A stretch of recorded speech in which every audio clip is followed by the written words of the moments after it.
To you, very welcome to another wonderful episode of Punch Sports Extra. My name is Shegun Odun. I have my co-presenter here with me, Abiodun Adewale.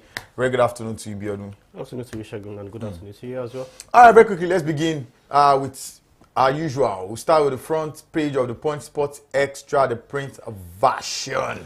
And ever since the news broke yesterday morning, many Nigerians have gone into mourning. And what exactly is that news? Favour Ofili has told Nigerians she's no longer returning the favor. She wants to set sail on a voyage that Nigeria isn't included in. They say she's switching nationalities, and the reports have it that she's moving to Turkey. Abiodun, we are at this crossroad again. We always are at this crossroad every now and then. Lots of persons have gone, abandoned the green and white. Sometimes you can't blame them, to be very honest. And this time around, Favour Ofili, I know we analyzed it in the last Olympics, Paris, 2024. But we didn't know it was going to lead to this. This is supposed to be one of our medal hopefuls at the next Olympics, especially at the next World Championships. Exactly, at the next World Championships, 2025. I mean, it's this year. Up with smoke. Interestingly, we haven't heard the last about this. I'm not even sure, as long as this matter might be, I'm not sure we've got to we've treated the quarter of it from the players' camp to the Athletics Federation of Nigeria's camp. And of course, I'm very sure that as time goes on too, we might begin to hear things from the Turkish Athletics Federation as well, who we understand are currently on a spending spree to get as many athletes as they want. Possible. About 4 Jamaican athletes have already switched their allegiance to them already, and what we understand is that they get a huge sum of $500,000 signing fee. 500K. Then training grants or some allowances or bonuses up to the tune of $30,000. Wow. And you get as much as $1 million for a gold medal She should switch. at a major competition. So for Favour Ofili, it's frustrating. She's indeed favoured. You might for her to have come to this particular decision, she has been pushed to the wall, and I think the whole country knows it. The Athletics Federation of Nigeria knows this too. But it's funny how the best statement that the AFN could even make yesterday, they still had to indict her. Favour. About how difficult she has been to deal with and all of that. They still have to put all those ones in their press statement yesterday. But by and large, the bottom line of their statement that I picked was that we won't stop Ofili from switching nationality. And the question is, can you even stop her in the first place? If you try to frustrate the whole process, at the end of 3 years, she will leave. Yesterday, we were somewhere where, what's his name again? Shehu Diko, the NSC boss, was. And the question was thrown at him. And he shrugged. That was the first facial response was, oh, this matter again. He hasn't been briefed. Perhaps he just didn't want the matter involved in what it was. And, he said a lot of things, inclusive of him saying, they just came on board. Yeah. They are going to ensure things like this don't happen in the future. The various federations, we have to do more. Just a speech that sounded convincing. But I don't know how convinced the other 200 million Nigerians are, especially when you find out that Nigeria's hot Favour in the past. Look at the last Olympics; she was excluded from the 100 meters. The other Olympics as well, 2020, 2021, she was equally not there. Deji was saying on social media, saying that perhaps she had bonuses with her sponsors that said, you make the finals, you make you get so. I mean, look at, like you said, Turkey are in a buying spree, and with this amount you're even calling, it's mouth-watering. We have to quickly move on now. And yes, the event I was talking about just a couple of minutes ago was the event that happened yesterday, where the captain of the Super Eagles, some persons have said, is it the captain? Some other persons have been fighting about that tag online and saying Ahmed Musa has not retired. But anyways, the captain of the Super Eagles, William Troost Ekong, organized a charity game yesterday in Lagos. And before that, on Saturday, Wilfred Ndidi also organized one in his hood of Ajegunle. You were at one of the events, Biodun. We were at one of the events. You were at two of the events. Because I was trying to come to you. Ndidi, let's start with Ndidi now. Even though, we had Troost Ekong, but coming to Troost Ekong's event, Ndidi's give back to the society. Actually, he's not the only one. Yesterday, I stumbled on Samuel Chukwueze's. Samuel Chukwueze did something similar, and I think it's Umuahia now. Yes, I think it's Umuahia. I'm not sure. Somewhere in the east. In Abia State. Oh, it's in Abia State. Okay. Now, these guys are doing a lot, I guess, and they are bringing smiles to the faces of these kids. Yeah, it's holiday, and some of the best things they can do are these things that we are seeing them doing. What we saw in Ajegunle on Saturday, where Wilfred Ndidi organized a football fest for kids, about 3,000 kids, at the multi-facility, multi-pitch Maracana Stadium, where there were 19 pitches that could take as much as 3,000 kids. And they were all there playing different kind of categories of football, different kind of age grade. And the striking thing was having 7 Super Eagles players present at that event. I don't think we've had that so much at a kids event, not a major charity event that was compared to a charity event that was organized by the captain, William Trostekon. But at a kids event, 7 Super Eagles starts coming to inspire about 3,000 kids. And they made it count. First they came, played some mini exhibition game with them. Joggy football. Then they did it twice, as a matter of fact. The first one was without Victor Osimhen, but the second one had Victor Osimhen and Tolu Arokodare. So the kids had a good time with lots of goodies to go home with, aside from the inspiration that they take too. And if you look at it, palliative. Most of the players that came to that event have some form of connection to that kind of lifestyle, to that kind of beginning. So they can connect. They can really easily connect with those boys too, and those boys can, of course, be inspired by their stories as well. All right, the next day, Saturday, was a much bigger event, was more elitist. The Truth Econ game, charity game. Of course, this time around, celebrities came along, mentioned them, musicians, new guys, the old guys, or as some people say in local parlance, some old takers, the new guys, the new takers, comedians, a lot of persons, and footballers. There was even Alex Song that I used to play for us now, and the Cameroonian. It was big. The NFF president was there. The NSC boss was part of the players. Was even part of the players. It was quite good. Yeah, it was quite good. The Lagos governor was equally present. A lot of private sector big boys and private sector big girls overall. But the most important question, the most controversial topic of yesterday, was that Lagos, despite it being synonymous to loving football, the least ticket was for 3,000 naira. The space wasn't filled up.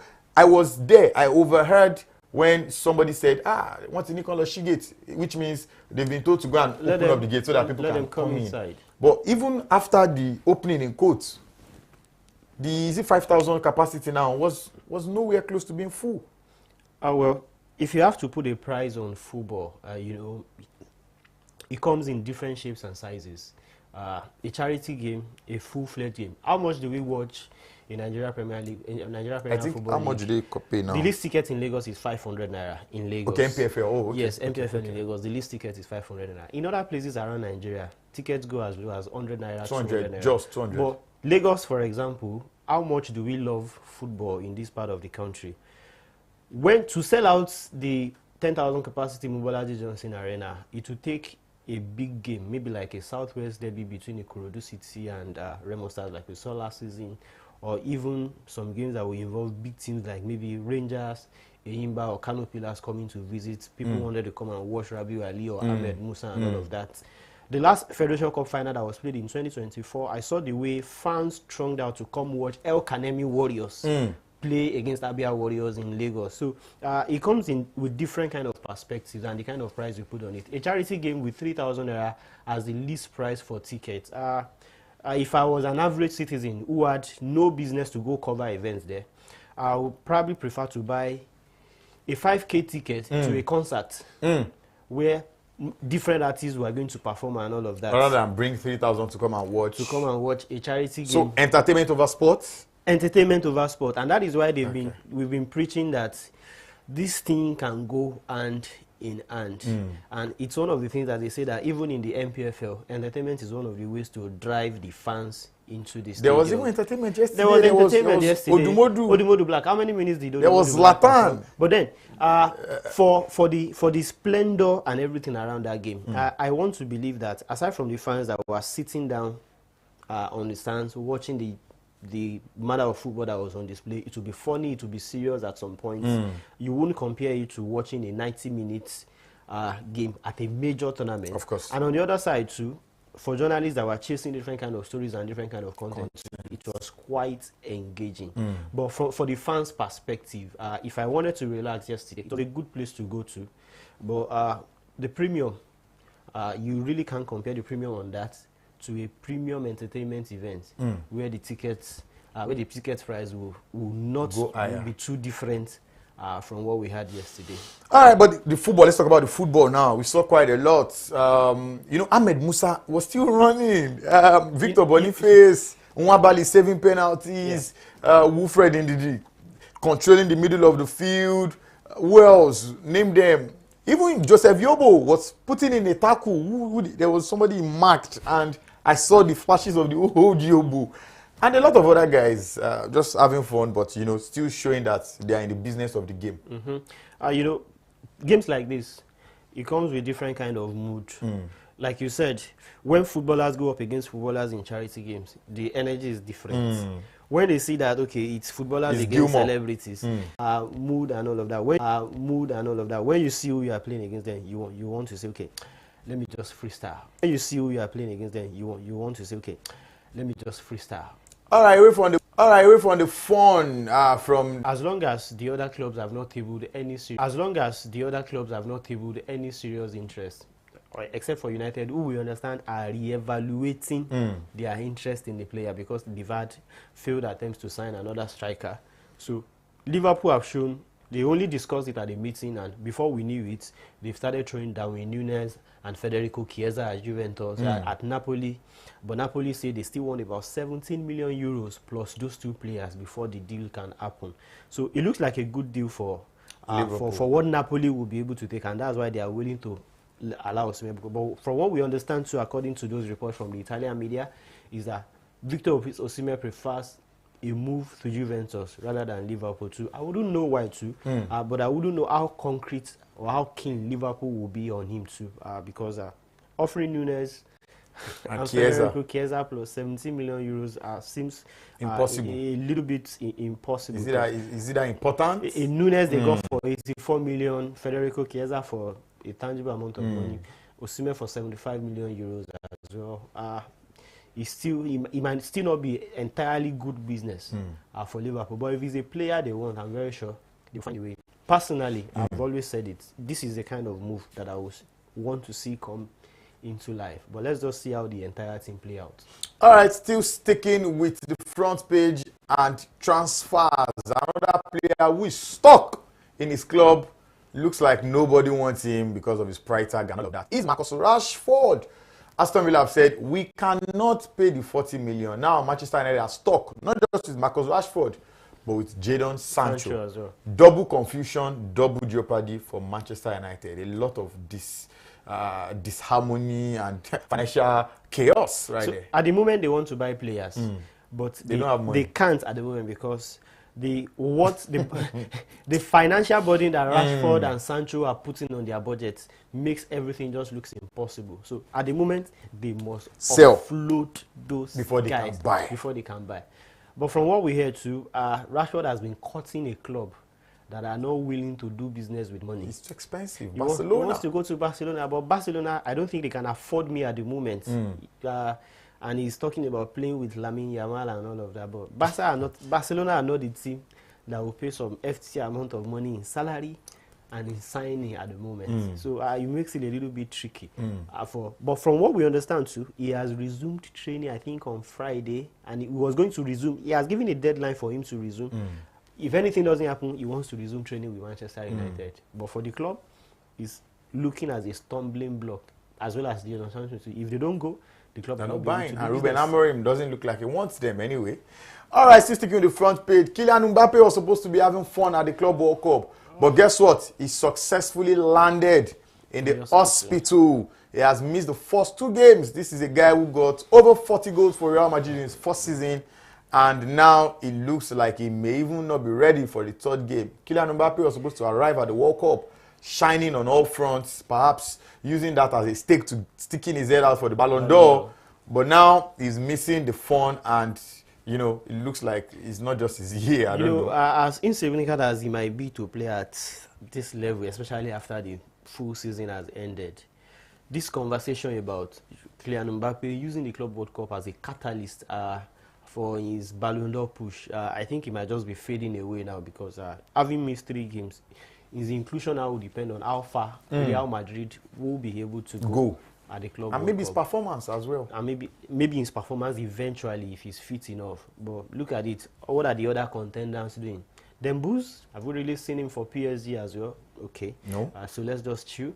Other contenders, the big names are in the race as well. Rafinha, Barcelona are not there. So you won't be talking about Rafinha or Lamine Yamal. So this is just the right, as insignificant as might be, it's the tournament that Mbappe might want to use to stake his claim. So let's just wait. Let's see how well he recovers. And still talking about transfers and still talking about our front page, another guy whose destination is still very much unknown is the man that has reportedly told his former club, or the club is at the moment, that I will not play for you again. The problem is, where would he be going? Arsenal are said to not want to pay that much money for Šeško.